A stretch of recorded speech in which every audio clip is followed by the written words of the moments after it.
Good morning दोस्तों, Aditya educational class में आपका स्वागत है।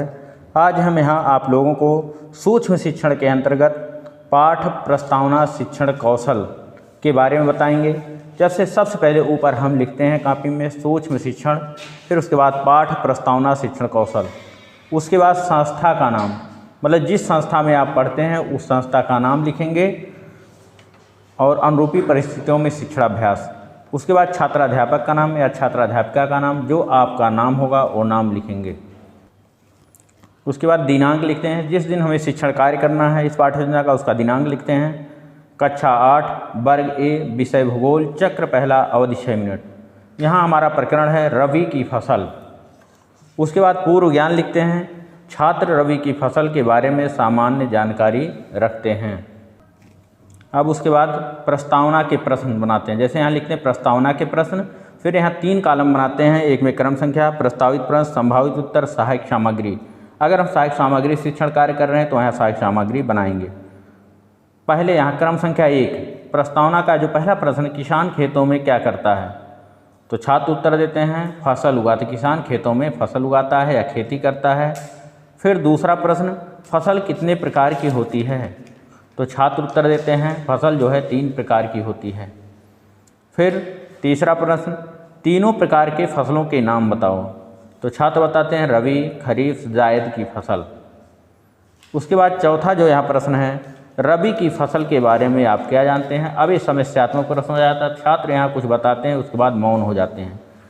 ये प्रस्तावना के जो प्रश्न होते हैं छात्रों के पूर्व ज्ञान से रिलेटेड होते हैं। इसमें प्रश्नों की संख्या न्यूनतम 3 और अधिकतम 5 होनी चाहिए।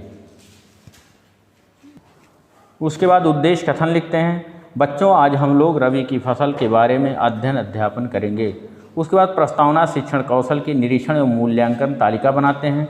यहाँ भी 3 कॉलम बनाते हैं, एक में क्रम संख्या, एक में प्रस्तावना शिक्षण कौशल के घटक, मूल्यांकन तालिका न्यूनतम अधिकतम। तो पहला जो घटक है प्रस्तावना, क्या प्रश्न पूर्व ज्ञान से संबंधित हैं, 0, 1, 2, 3, 4, 5, 6।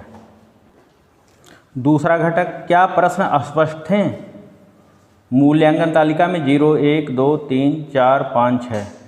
तीसरा घटक, क्या प्रश्नों के माध्यम से छात्रों का ध्यान आकर्षित हुआ, 0, 1, 2, 3, 4, 5, 6। 5 में यहाँ गोला किया गया, इसका मतलब छात्रों का ध्यान आकर्षित हुआ। चौथा, समुचित साधनों एवं उपकरणों का प्रयोग किया गया, 0, 1, 2, 3, 4, 5, 6। मतलब समुचित साधनों का समान रूप से प्रयोग किया है, 4 पे गोला किया गया है। 5वां जो घटक है, प्रश्न छात्रों के बौद्धिक स्तर के अनुकूल हैं। मतलब जो प्रश्न है छात्रों के बौद्धिक, मतलब छात्र उसका उत्तर दे रहे हैं, इसलिए यहाँ मूल्यांकन तालिका में 0, 1, 2, 3, 4, 5, 6।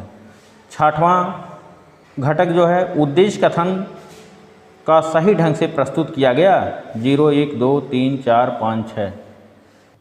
उसके बाद आलोचना या सुझाव, यहाँ आलोचना या सुझाव पर्यवेक्षक द्वारा किए जाते हैं। पॉजिटिव और निगेटिव दोनों प्रकार की आलोचना किए जाते हैं।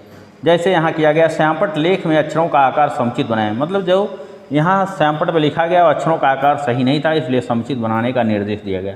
प्रस्तावना के प्रश्न ठीक हैं, मतलब प्रस्तावना के प्रश्न ठीक बनाया गया। वाणी कक्षा अनुकूल है, मतलब जो आवाज़ है कक्षा में कक्षा के अनुकूल है। आत्मविश्वास ठीक है। उद्देश्य कथन ठीक ढंग से कहा गया। मतलब ऐसे पॉजिटिव और निगेटिव कमेंट किए जाते हैं। धन्यवाद दोस्तों, अगर ये वीडियो आपको अच्छा लगे तो इसको लाइक कीजिएगा, सब्सक्राइब कीजिएगा, अपने दोस्तों में शेयर कीजिएगा, और जिससे मैं पुनः अगला वीडियो अपलोड करूं तो सबसे पहले आप तक इसकी सूचना पहुंचे। धन्यवाद।